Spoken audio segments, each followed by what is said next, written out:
Bueno, primero quiero dar un saludo a todos los egresados. Mi nombre es Emilio Rodríguez Garabó, soy urbanista y soy ejecutivo de la Dirección de Desarrollo Institucional.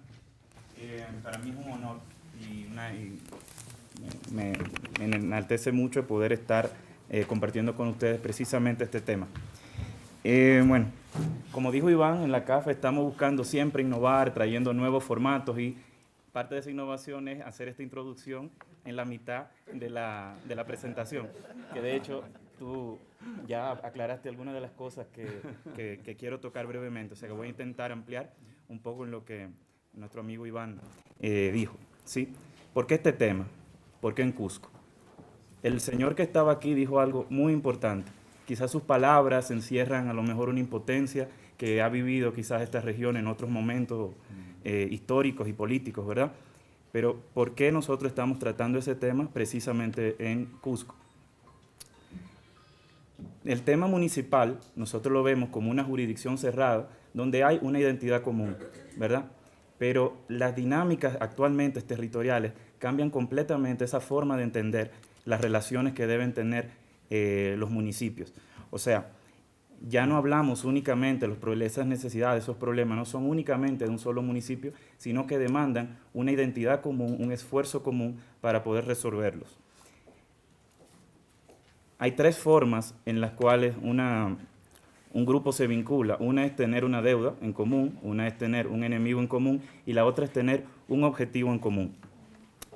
Para este encuentro de gobiernos locales en red, integración territorial y desarrollo local, nosotros estamos buscando un objetivo estratégico con esto en la orientación de nuestra dirección, bajo la dirección de Cristian Asinelli. Tengo que mencionarlo porque es mi jefe también, si no me echa y tengo que mandarte un currículo a ti. Es bienvenido. Pero voy a con él para que no te lo reciba. Ya eso es más complicado todavía.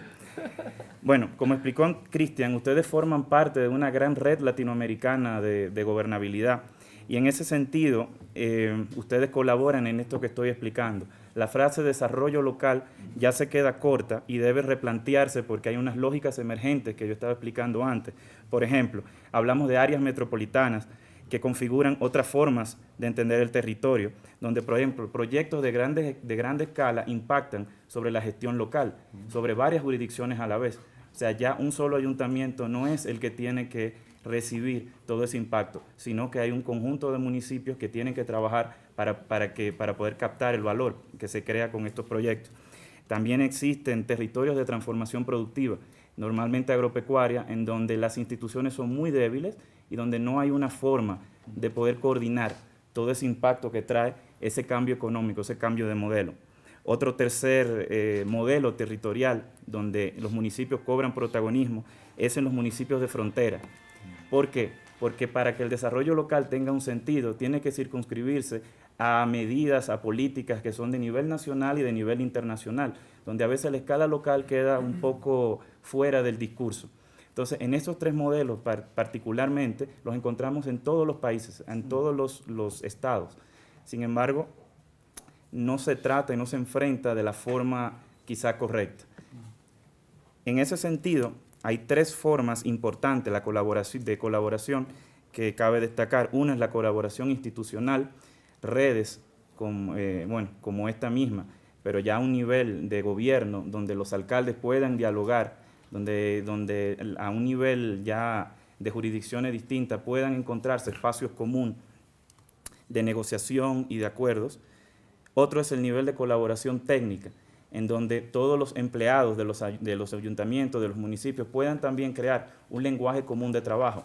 O sea, que hayan instrumentos de gestión compartida que puedan ayudar, sobre todo cuando hablamos de estos temas infraestructurales o temas de borde, puedan los niveles técnicos ser similares. Eso es un gran problema, sobre todo en áreas metropolitanas, donde tenemos grandes diferencias que al final hacen imposible la ejecución de proyectos de un mayor alcance, de esa visión territorial que queremos hacer. Y una tercera condición de colaboración que se necesita es la del tercer sector, la comunitaria. ¿Cuál es el papel? Y aquí muchos de ustedes, más de la mitad, son parte de ese grupo que se graduó de liderazgo. ¿Cómo pueden influir en la generación de políticas para la integración? nos interesaba crear desde CAF este panel precisamente para poder hacer énfasis en ese tema de las capacitaciones. Estamos a unos 15 días del Congreso de Hábitat en Quito, donde se va precisamente a debatir el futuro de la gestión urbana. Y es interesante traer a colación todo este tema para poder entender cómo esa parte de la colaboración, de la parte de la tecnología como un instrumento para fomentar la colaboración, tiene una relevancia bastante amplia, sobre todo en nuestros países como Perú, que están en un proceso de descentralización, que es el tema que va a tratar precisamente nuestro compañero Carlos Salza. Yo quiero entonces, no voy a abundar más porque le voy a dar la palabra a nuestros invitados. Yo quiero, por favor, darle la palabra a Carlos para que nos hable de este tema. Quiere decir, Iván Hidalgo, quizás la mitad de ustedes lo conocen bien, pero para los que no lo conocen del todo, Iván Hidalgo es coordinador académico del Instituto de Gestión y Gobierno, es economista y es doctorado en Gobierno y Políticas Públicas. Bueno, pero le damos la palabra a Carlos, director de la Escuela de Gobierno y Políticas Públicas de la Universidad Católica del Perú, politólogo, abogado y con maestría en regulación en el London School of Economics. Muy bien. Gracias. Creo que tengo que ponerme esto. Sí, sé que si no, no escucha el video.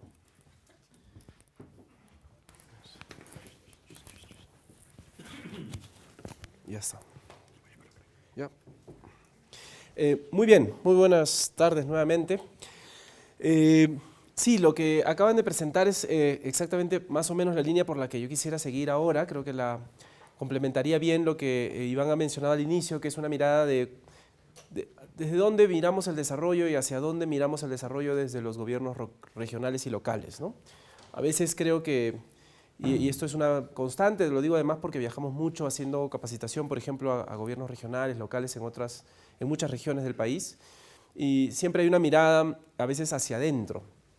Y creo que es muy valioso pensar hacia afuera, pensar en cómo nos articulamos y cuáles son las agendas. El otro día teníamos una reunión con la Asamblea Nacional de Gobiernos Regionales y les decía lo mismo, ¿no? Les decía, hay una agenda global, hay una agenda de ingreso del Perú, por ejemplo, hoy día a la OECD, que se está discutiendo, un club de países desarrollados y por supuesto con grandes recursos, que además, quizá más que el hecho de ingresar realmente, el proceso de prepararse para ello ya resulta valioso para el Perú porque significa hacer mejores políticas, mejores instituciones, coordinar mejor y por supuesto engancharse a estas estrategias y miradas globales que tienen que ver, por ejemplo, con asuntos muy claros, la inequidad, los problemas de falta de igualdad y de equidad en los países, especialmente los latinoamericanos, es un tema de agenda hoy día para las agendas internacionales. Es curioso cómo el Fondo Monetario Internacional hoy día, sus propios funcionarios han empezado a repensar el tema de si realmente el problema del crecimiento y la equidad van de la mano y hasta dónde realmente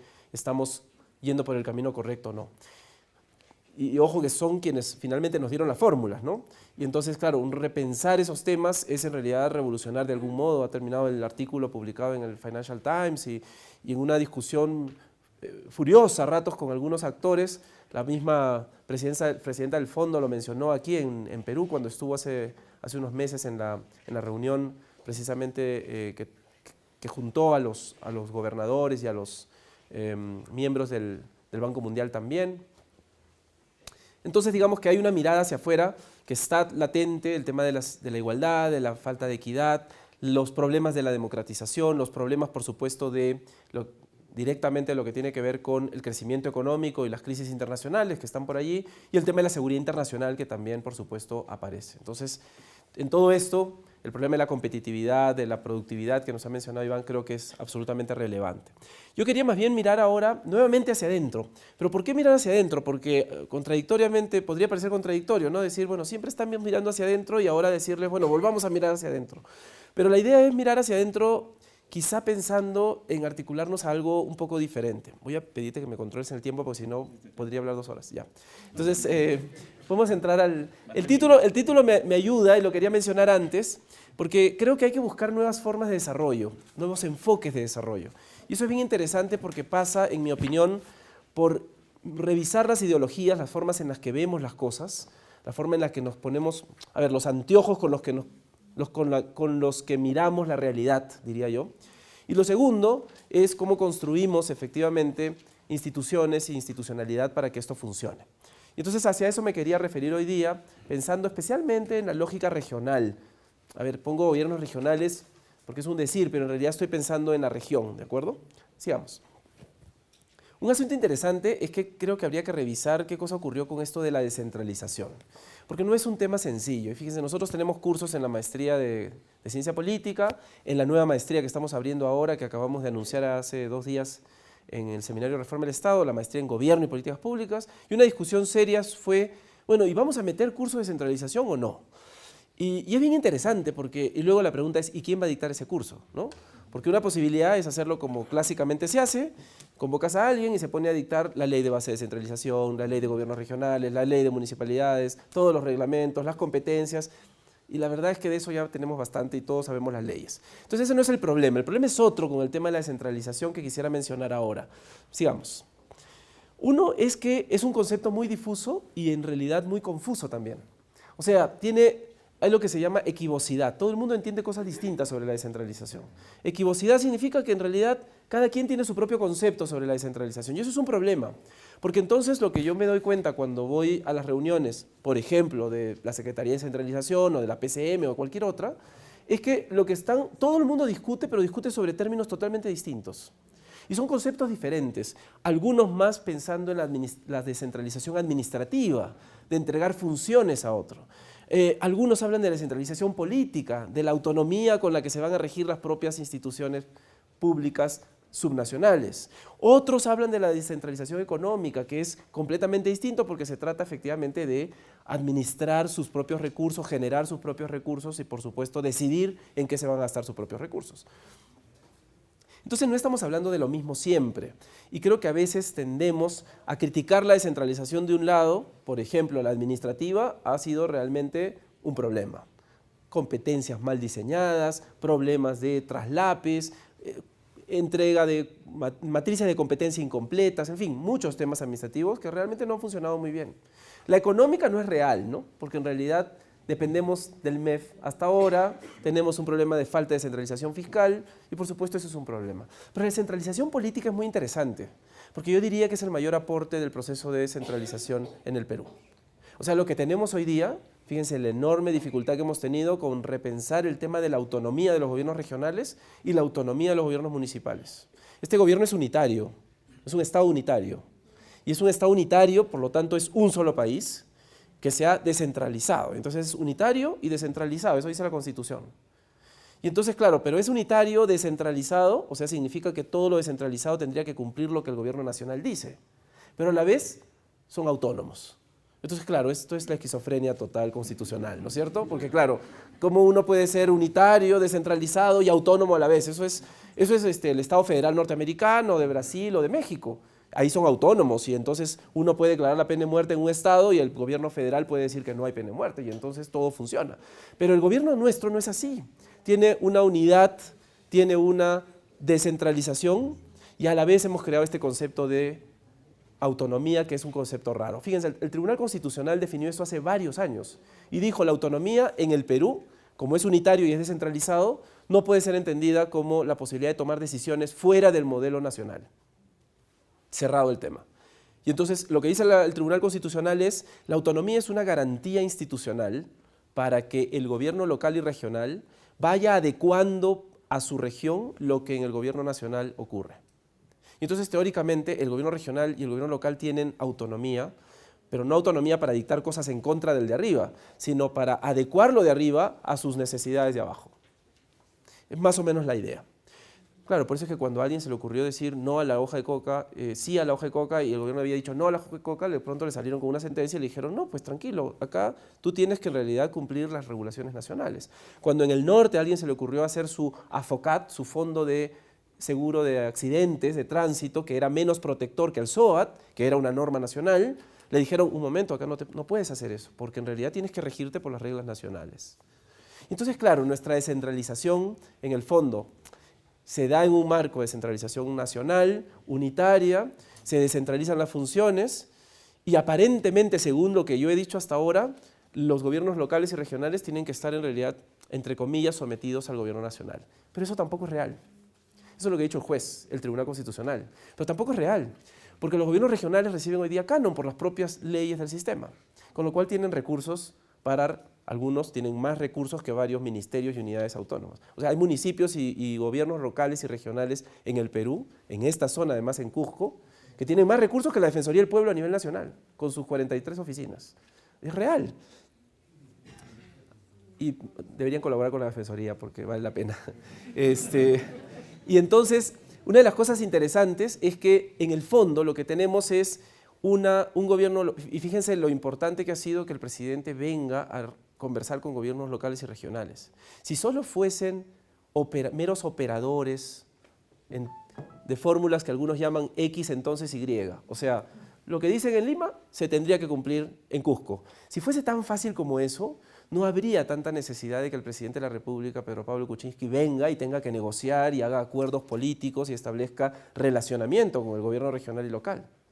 Si lo hace, en el fondo, es porque esas autonomías, en realidad, que constitucionalmente se han establecido como garantías institucionales y que en principio deberían ser aplicación del gobierno nacional, en el fondo tampoco lo son totalmente. Y sí hay posibilidad de hacer política regional y política local y política pública regional y local con ciertas libertades y ciertas funciones para resolver problemas y para resolver asuntos que son absolutamente locales. Y en ese sentido, creo que la capacidad de los gobiernos regionales y locales de hacer política pública local espacialmente respecto de su jurisdicción es muy fuerte.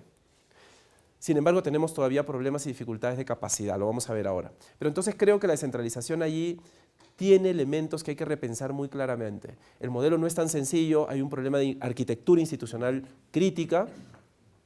Fíjense nomás lo que mencionaba Iván hace un momento, el tema de las circunscripciones, cómo han sido construidas. Tenemos en realidad una especie de delimitación política, le llamamos, ¿no? Los departamentos y las regiones que se han construido sobre esos departamentos, pero que no se condicen con la realidad productiva o la realidad geográfica y accesibilidad de las regiones. Entonces, a veces en alguna región, para ir de la capital a una ciudad, tenemos que irnos a otra región y luego volver a subir. Entonces, claro, porque no hay conectividad, porque en realidad no es una región realmente. Tendría que ser dividida y partir de otra manera. Entonces, claro, allí tenemos problemas serios. Y lo segundo es que tenemos problemas serios de estructura. Por ejemplo, Lima Metropolitana tiene un serio problema para gobernarse. Tiene 43 distritos, encima tiene un gobierno provincial, que en realidad es gobierno regional también de Lima, que además es gobierno distrital de Cercado de Lima, y entonces cuando uno quiere construir siquiera un corredor que cruza 8 distritos o 12 distritos, tienes que negociar con 12 candidatos o 12 posibles futuros candidatos a la alcaldía de Lima. Que además, por supuesto, te van a decir, no, por acá no pasas. Y ya hubo aquel que sacó sus candados ahí en las rejas y dijo, por acá no pasas, ¿no es cierto? Entonces, esa estructura es una estructura compleja y hay que revisarla, y esto tiene que ver directamente con el modelo de centralización que hemos construido, que en mi opinión ha sido y es fallido, pero que uno se podría imaginar y decir, bueno, hay que cambiarlo. Tampoco es tan fácil, porque eso hay que cambiarlo en el Congreso, hay que hacer reformas constitucionales y eso pueden pasar otros 20 años a ver si algún Congreso se anima a hacerlo y a perder además ese caos, que cuando hay algún caos siempre hay alguien que saca provecho de eso. Entonces eso es más difícil de manejar. Siguiente. Este es el proceso que hemos tenido en el protagonismo de los gobiernos regionales y de la descentralización en general. Fíjense, son modelos bien raros, ¿no? El modelo de Alan cuando hizo la descentralización, la regionalización le llamaron en aquella época, eran casi pequeños estados que tenían sus propios parlamentos y sus propios gobiernos. Una cosa rara, seguíamos siendo unitarios, éramos regionalizados y funcionábamos casi como gobiernos estatales o federales. Una cosa rarísima. Y a pesar de eso, tampoco funcionó. Luego tuvimos este modelo de recentralización del Estado con el caso de Fujimori. ¿Les acuerdan que desaparecieron los gobiernos regionales y se crearon las CETAR? ¿No? Los CETARes, los comités transitorios de administración, consejos transitorios de administración regional, así eran consejos. Los gobiernos, el gobierno de Toledo, que inició esta reforma del 2001 constitucional, que es la que hoy día tenemos, y una negociación en el Congreso que nos dio la ley de bases, la ley orgánica y varias otras cosas más, que es lo que nos llega hasta hoy día. Entre el 2001 y hoy día, ¿qué ha pasado? Básicamente el intento de una reforma, de una descentralización administrativa, pero la política ni la económica parecieran que han tenido lugar, ¿no es cierto? Sigamos. 10 minutos, perfecto, perfecto. Tengo 10 láminas. Sigamos. Pues la siguiente, por favor. La siguiente. Eso. Sin embargo, el problema del estado actual de los gobiernos regionales es crítico, ¿no? O sea, uno ve 77% del presupuesto de muchos gobiernos regionales depende del gobierno central. Este año se ha recibido en presupuesto 33% menos que el 2015, 18% del presupuesto de los gobiernos regionales provienen de Cano, la inversión pública en los gobiernos regionales creció 28.1 en el 2015 y sin embargo hemos tenido luego los problemas serios de esta baja en el precio de los commodities, con lo cual también ha habido baja en los ingresos que han logrado los gobiernos regionales. Y entonces aquellos que tenían mucho ahora tienen no tanto, ¿no? Tienen, pero no tanto. Siguiente. Esto es otro problema serio, una balanza desequilibrada. Lima concentra muchos recursos y por supuesto los tiene en cantidad, pero aquí hay también algo interesante que ver. Si uno limpia, con el actual presidente de CEPLAN, con Javier Abugataz, una vez hicimos un ejercicio a propósito del Plan Metropolitano de Lima, el Plan Concertado de Desarrollo de Lima.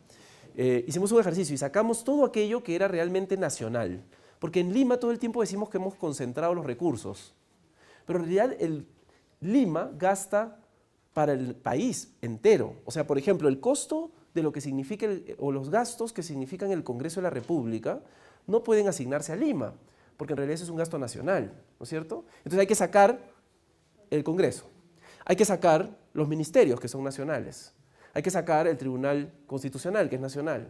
Entonces uno empieza a sacar un montón de presupuesto y sacamos y limpiamos el presupuesto solamente para aquello que son servicios en Lima.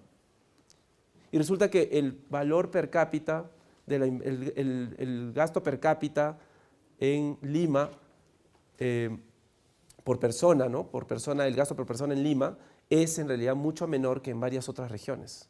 O sea, quiere decir que, por ejemplo, en Huancayo, per cápita se gasta mucho más que en Lima, que es la capital de la República, en servicios, si es que uno arranca lo que son gastos nacionales.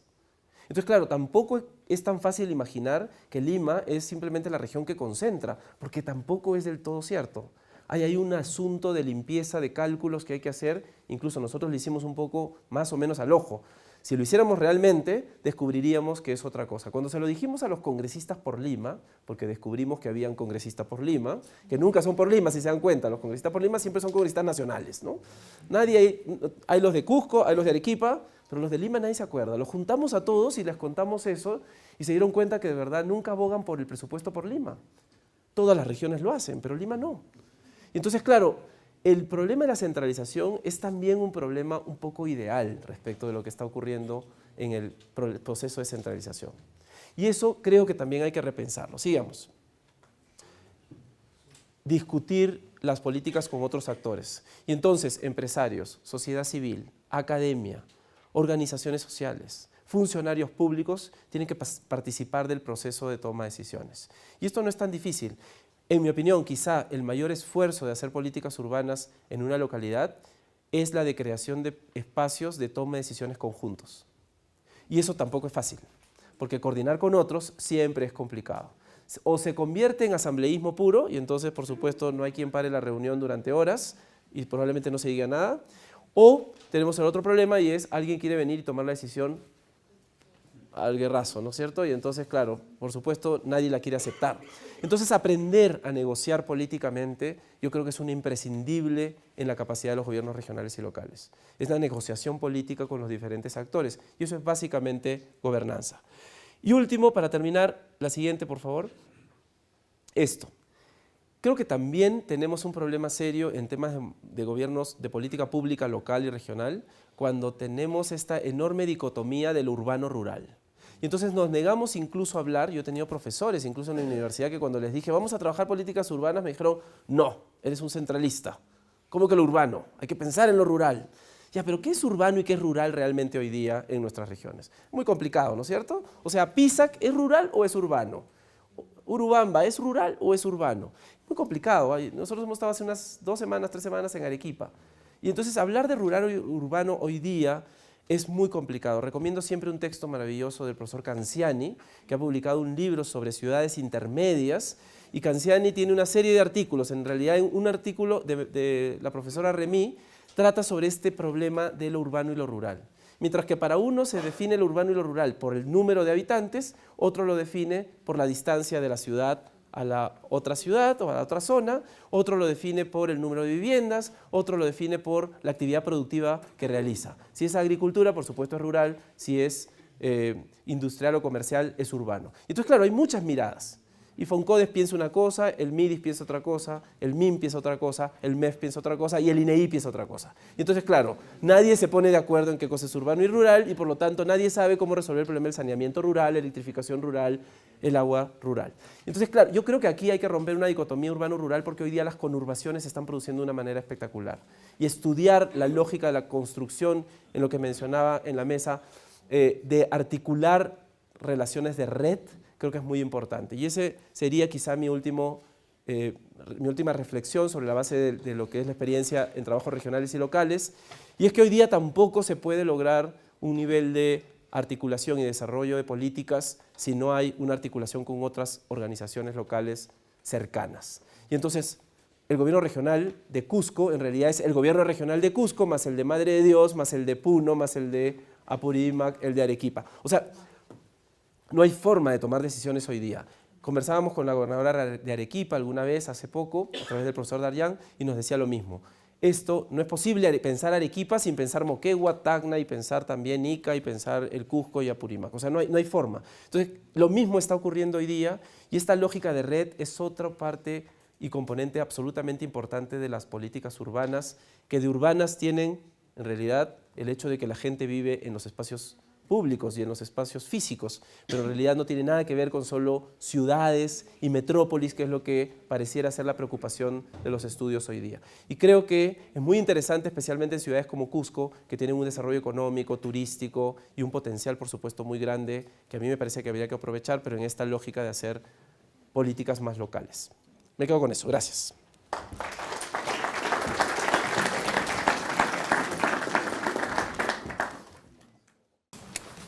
Buenas noches con todos los presentes.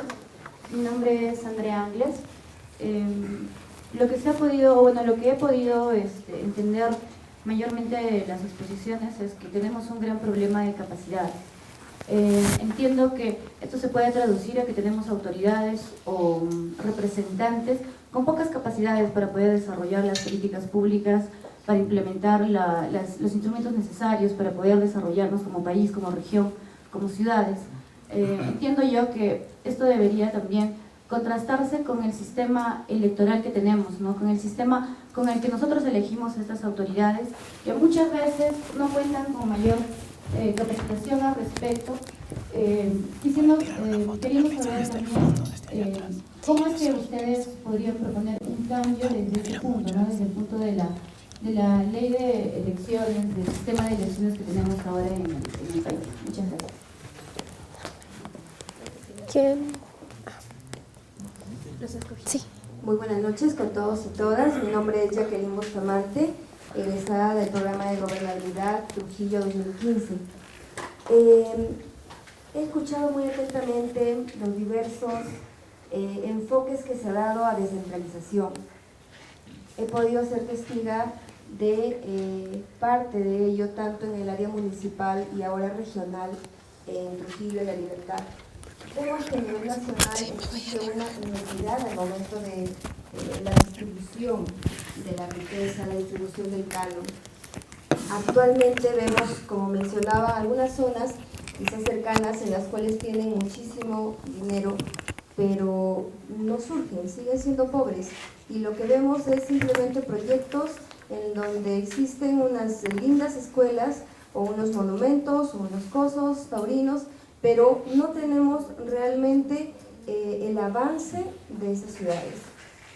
Actualmente, si nosotros vemos que dentro de las 3 descentralizaciones que hemos mencionado, la política es la que más ha surgido, ¿de qué manera podríamos aportar nosotros para que la descentralización administrativa pueda superar los problemas que tiene y la descentralización económica llegue a ser real y no irreal como es en la actualidad, en donde solamente nos han trasladado funciones y nada de dinero?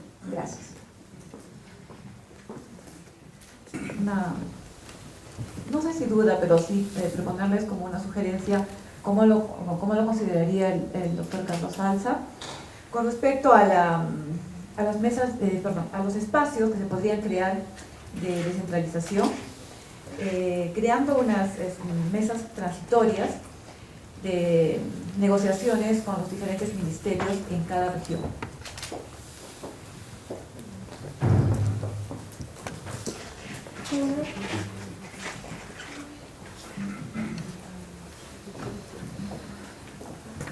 Tengo muchas inquietudes dentro de lo que se ha participado en esto de políticas urbanas.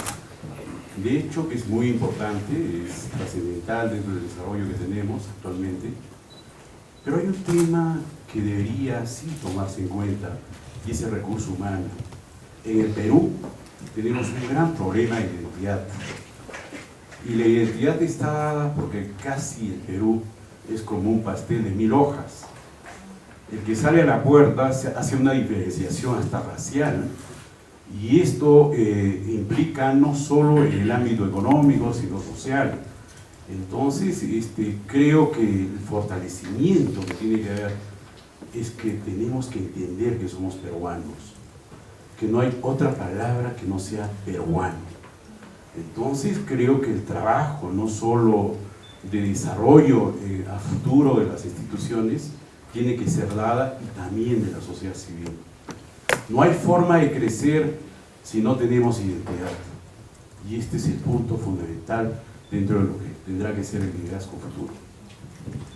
Si hablamos de redes, hay algo que tal vez yo creo que se está obviando, que es, bueno, desde mi especialidad, que son las relaciones internacionales.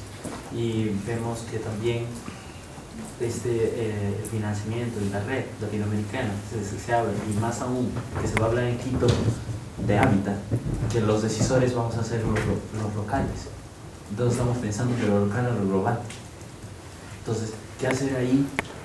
Además, tenemos en el Cusco dos grandes, digamos, pensadores globales, y que han ejecutado. Uno es Daniel Estrada, que gracias a su visión trajo recursos que hoy no tenemos masificados en infraestructura. Y otro, que tenemos Daniel Rodríguez Cuadros, embajador, que él piensa justamente de reestructurar el Ministerio de Relaciones Exteriores, ¿no? Donde la implicancia tendría que ser la función de esos gobiernos locales, ¿no? Entonces, ¿qué oportunidades ahora se nos presentan frente a eso? Porque si hablamos de descentralización tendríamos que empezar por el proceso de construcción de identidad. Lo que yo percibo es que es complicado porque en general la mayoría de peruanos a nivel de las regiones tiene un complejo de victimización. Entonces es la región contra Lima, que es la mala, que es A, B, C, D cosas, y en ese proceso es complicado empezar a pensar en descentralización de manera equitativa, en el hecho de que yo soy igual que tú y tengo las mismas competencias o las mismas capacidades. Entonces, eso también nos lleva a ver el tema de decisiones compartidas, porque si soy víctima, ¿cómo voy a compartir un proceso de decisión? Lo digo, por ejemplo, a nivel de los gobiernos regionales en sus espacios de concertación. O sea, es complicado porque uno, si soy víctima, no puedo sentarme a negociar contigo en un proceso de decisión. Y si no puedo sentarme a negociar eso, evaluar las políticas públicas existentes es más complicado. ¿Cómo planteo políticas públicas nuevas si no he evaluado las que tengo? Uno, y dos, porque tampoco tengo claro cuál es la metodología en el diseño de la política y en la evaluación. Ningún gobierno regional evalúa sus políticas públicas y tampoco tiene clara la estrategia de implementación de estas políticas públicas. Entonces, en ese marco, hablar de gobernanza es mucho más complicado. Un detalle, el OCDE ha indicado con precisión, y no sé si Carlos tendrás el documento de descentralización que ha hecho el OCDE y que nuestros amigos del MEF no lo quieren aceptar, ni creo pagar, ¿no? Que exige que si vamos a pretender entrar a ese club, lo primero que se tiene que hacer es descentralización efectiva. Entonces, ahí hay un grave problema. El Perú es descentralizado, No. Se han desconcentrado funciones, se entregó dinero, pero ni siquiera con el criterio de tener capacidades para poder cumplir metas, que es como se hace la gestión pública. Gestión pública o políticas públicas es diseñar, implementar y evaluar. Ya creo que con eso contesto varias de las preguntas. Diseñan mal porque no se hace justamente esa investigación previa, la evidencia científica que funcionan determinados elementos para diseñar bien políticas públicas. Se implementan mal y nunca se evalúa. ¿No es cierto? Hay que hablar claro. Ahora, también hay otro problema de fondo, de la gestión política, ¿no? A veces se tiene decisión política en algunos temas, a veces inclusive hasta el presupuesto, pero igual, volvemos y es recurrente. ¿Tenemos la capacidad de hacerlo? Creo que en los últimos años nos han dado pruebas palmarias de que eso ha faltado.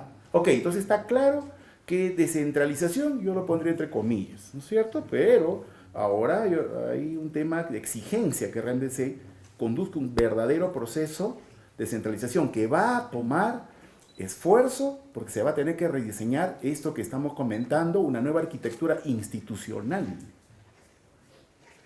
Cuando se habla en temas de salud o educación, ¿qué se dice del gobierno central? Se envían los recursos. ¿Qué envían?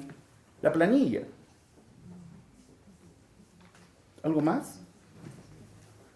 Y otro tema de fondo, ¿no? Hablando de este tema de centralización. ¿Acá existe planificación estratégica o planificación prospectiva? Planificación estratégica es lo que juntamos los datos de un año y le damos un porcentaje adicional para que todo siga funcionando de acuerdo a nuestra ruleta. Y estamos viendo qué está pasando en el mundo.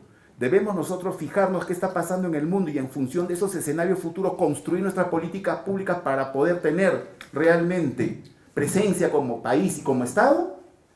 Entonces ahí tenemos un problema.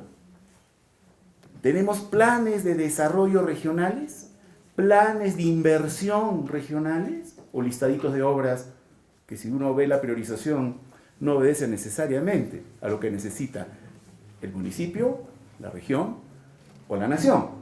Ustedes saben cómo se mueven estas cosas. Carlos, el último evento que hubo acá en Cusco con los presidentes regionales. El presidente electo Kuchit pidió los planes de inversión. ¿Y qué recibió? Listita de obritas. Entonces, creo que falta, siempre insisto, nosotros desde la academia tenemos este afán y nos sentimos acompañados de la CAF para lograr este asunto. Debemos seguramente tomar pasos más agresivos, no lo dudo, pero también cada uno desde su puesto tenemos que generar estas discusiones, cada uno en su lugar, ¿no? Ustedes que están en la administración pública o en la sociedad civil o liderando algún espacio dentro de la ciudadanía, la sociedad civil, que es tan importante. Este es un tema que tenemos que potenciar porque si no, no vamos a salir, sino de estar eligiendo cada 5 años un administrador de crisis. Cuando necesitamos liderazgo, cuando necesitamos realmente un conjunto de ciudadanos que nos den los derroteros para cambiar la situación de nuestro país. Que hemos visto cuando nos comparamos, por dónde andamos.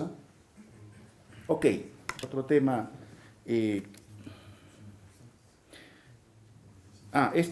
Jacqueline, habló un tema de inequidad del canon. Sí, pues nosotros vamos a Echarate y vemos, ¿no?, que falta agua, y bueno, tienen un supermercado tipo Ripley. Hay problemas. No es tener dinero. Eso se tiene que hacer con un checklist. Y eso, discúlpenme, no es centralismo, es lógica. Oiga, a usted le falta agua, le falta escuela, construya primero con este recurso. Si no, no está autorizado a construir monumentos. Punto. ¿Eso es autoritarismo? No, eso es planificación.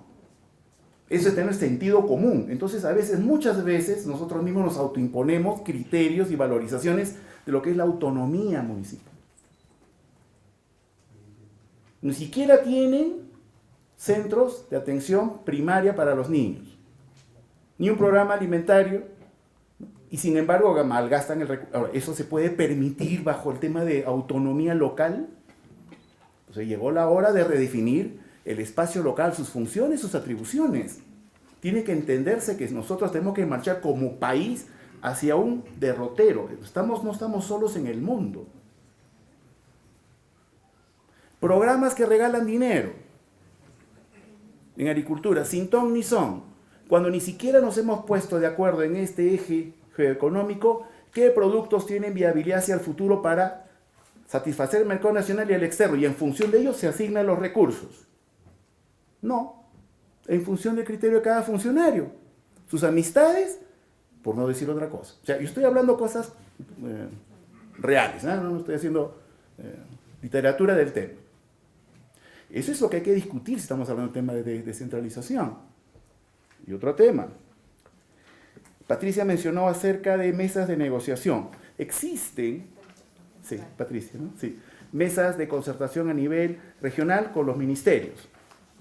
El tema es que eso existe, pero no están ni los actores debidos, y a veces también hay mucha gracia en eso, ¿no? Hay distritos donde tienen su mesa de concertación, no lucha contra la pobreza, que es otro tema, su mesa de concertación para el desarrollo local con los amigos del alcalde, que representan a las comunidades, o no.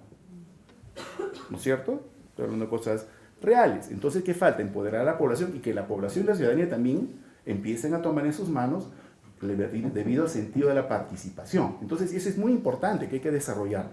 Pero creo que habría que afinar los mecanismos de la construcción de los mismos. Y para terminar, el tema de identidad. Somos peruanos, pero creo que nuestra peruanidad está en la base de nuestra, no diferencias, diría yo, de nuestra diversidad. Yo estoy convencido que si se pone un tema andahuaylinos y apurimeños, quizás gane el de Chincheros. Y el de Chincheros se siente más cusqueño que apurimeño. A veces los problemas, quizás en vez de buscar que esto se vaya a agudizar, creo que está en nuestra diversidad, nuestra mayor riqueza, porque en conjunto, para llamarnos peruanos, tenemos que respetar también nuestra identidad regional, a veces hasta trasciende a las regiones. Hay un espíritu, ¿no? Yo soy siempre, en Puno, por ejemplo, el aymara es diferente al quechua. Y luego se sienten, quizás los aymaras desarrollen mayor capital social, porque hay unas redes increíbles, ¿no? Que son dueños ya de Lima, Arequipa, Tacna, ¿no es cierto? Entonces, eso es, creo que, al final, creo que es la diversidad sobre la cual tenemos que construir nuestra identidad. Disculpa, si me sigo. Carlos tenía un último comentario. Muy rápidamente, pero a ver, sobre la pregunta que hacía Emil al inicio, me parece que creo, a ver, después de uno revisar la literatura, uno diría que, y lo que ocurre a nivel latinoamericano especialmente, pero uno diría que las políticas urbanas son básicamente un enfoque, o sea, una forma particular de ver la forma en que se hacen políticas públicas en una localidad determinada. Y, por supuesto, la lógica es más hacer políticas públicas de lo local hacia arriba, más el enfoque que le llaman bottom-up, de abajo hacia arriba, antes que empezar simplemente a ejecutar de arriba hacia abajo. Lo que no significa y no niega que haya interrelaciones, por supuesto, porque a veces mi política local necesita, digamos, un nivel de interrelación con el gobierno nacional. Y eso, ahí es donde falla el problema, ¿no? Porque ahí no hay espacios. Y ahí voy a la siguiente pregunta que mencionaba su compañera aquí, y es, claro, ¿qué pasa con estos espacios convocados nacionales? No existen, pues los hemos destruido. En los últimos gobiernos, en realidad, el Consejo Nacional de Descentralización desapareció, la Secretaría de Descentralización, en realidad, digamos, es una secretaría técnica que la verdad no ha aportado mucho ni sustantivamente en los últimos, por lo menos 5 años. Y ahora hubo la propuesta del Ministerio de Apoyo a las Regiones, el MAR, que hizo Kuczynski, pero tampoco ha sido una idea muy bienvenida. Entonces, digamos, hay un problema, creo, allí de diseño institucional que hay que construir para que esto funcione. Y yo sí creo que lo que pasa es que además, y ojo, ya, esto no es un problema de capacidad institucional regional, sino un problema de capacidad institucional nacional. Y es que los ministerios no tenían claro su rol. Y recién están entendiendo qué cosa es esto de ser ente rector. Entonces, claro, imaginen al ministro de Vivienda en el gobierno anterior y en el anterior, al ministro de Vivienda haciendo veredas en la ciudad de Lima. Yo lo he visto el proyecto.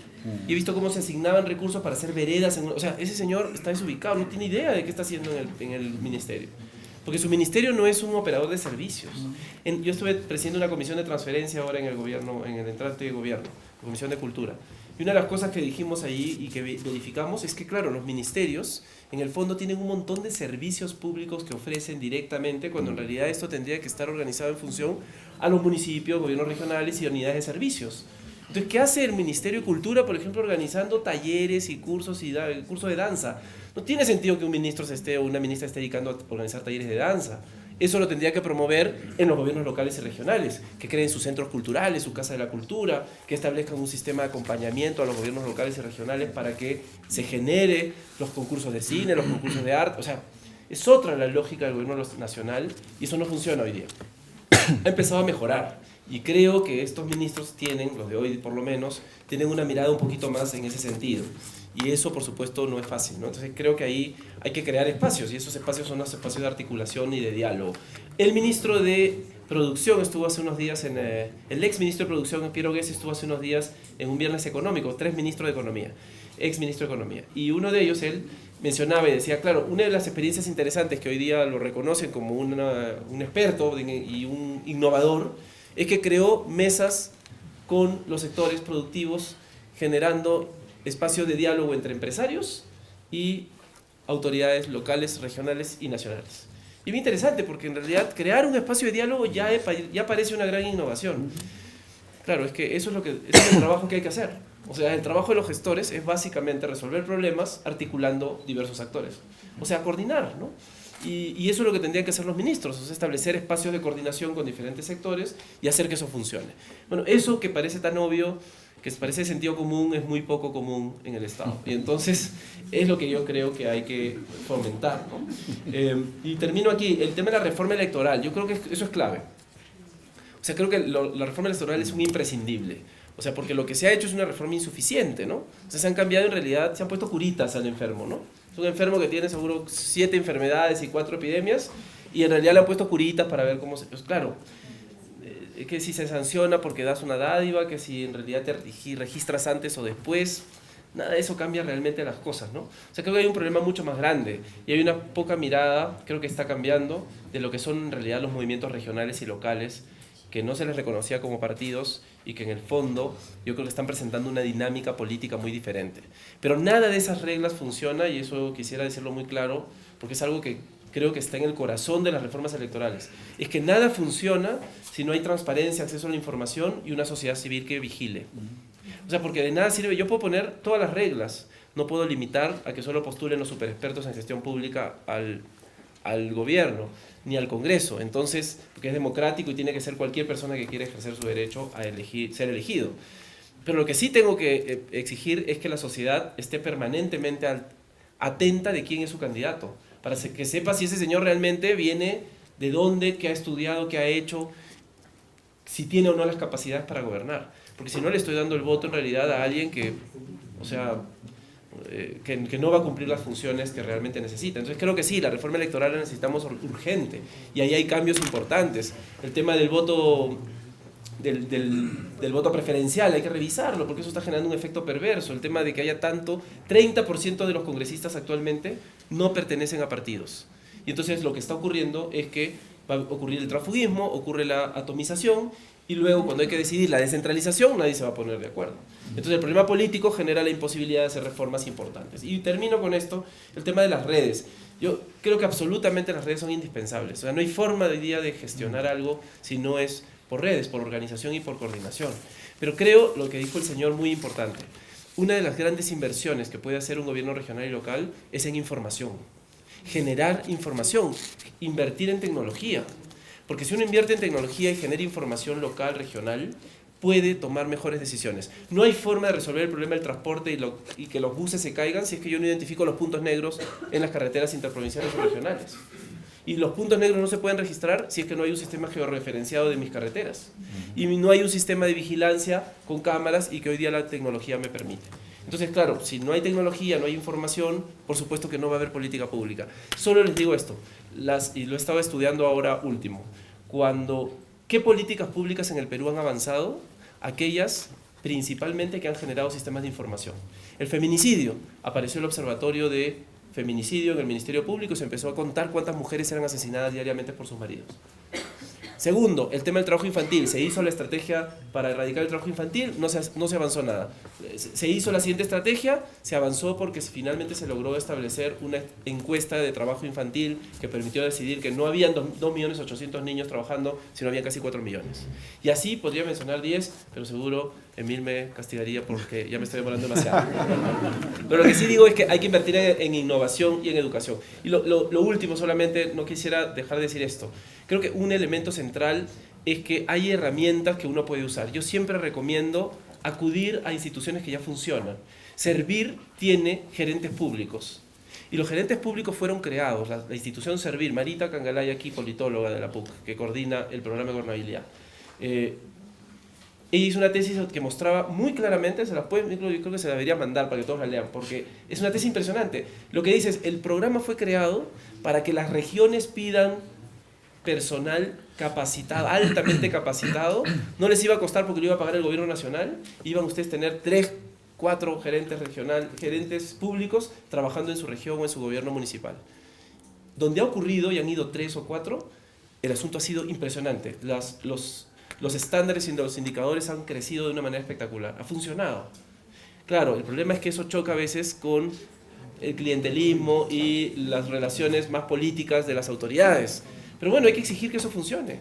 O sea, y eso implica sociedad civil, funcionarios, autoridades, medios de comunicación que empiecen a presionar para que eso funcione. Hoy día creo que eso es una buena alternativa para mejorar, por ejemplo, los sistemas administrativos, las autonomías políticas y, por supuesto, las autonomías económicas. Si hiciéramos eso, daríamos un paso radicalmente importante y seguramente lograríamos mayor efectividad en las políticas, porque hemos generado capacidad. Bueno.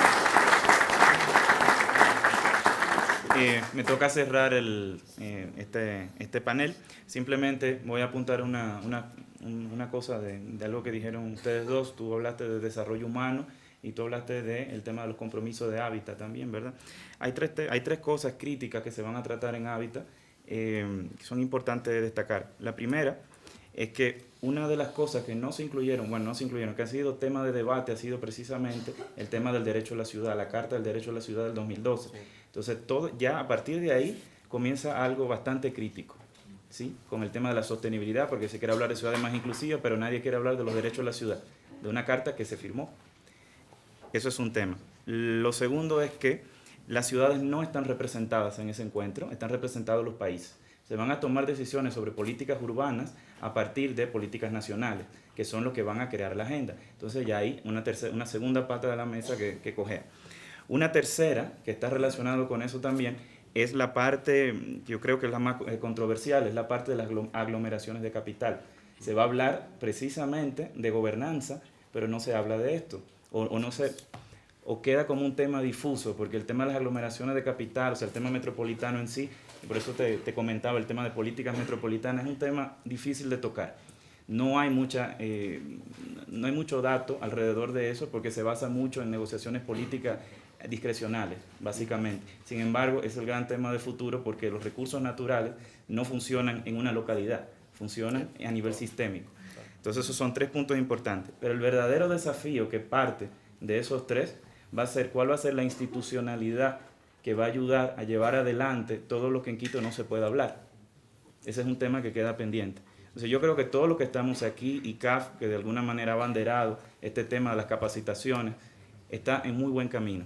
O sea, todos nosotros que estamos involucrados en esto, precisamente ponemos un punto en esa estrategia que a nivel internacional, para los próximos 20 años, sabemos desde ya que va a quedar un poco coja, ¿sí? Las voces de las ciudades están representadas en todos ustedes, y el diálogo entre ciudades está representado precisamente en estas redes de colaboración que nosotros vamos haciendo dentro de un mismo territorio. Por eso este tema, y por eso le agradecemos a los dos panelistas haber colaborado en crear esta visión que queremos mandar desde CAF también.